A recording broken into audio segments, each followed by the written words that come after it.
So, ayan guys, yung ulam natin para sa tanghalian. Agahan at tanghalian natin guys. Chicken sausage, chicken hotdog, at isang eglog. Kainan na! So, yun na, kain tayo. Yung ating hotdog.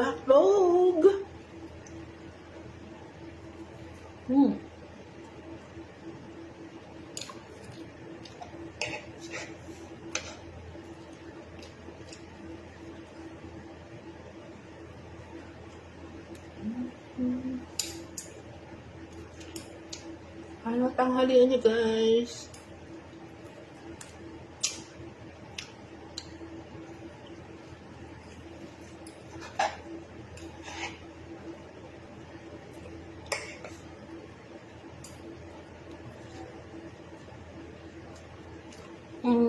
Kati ng ilong ko.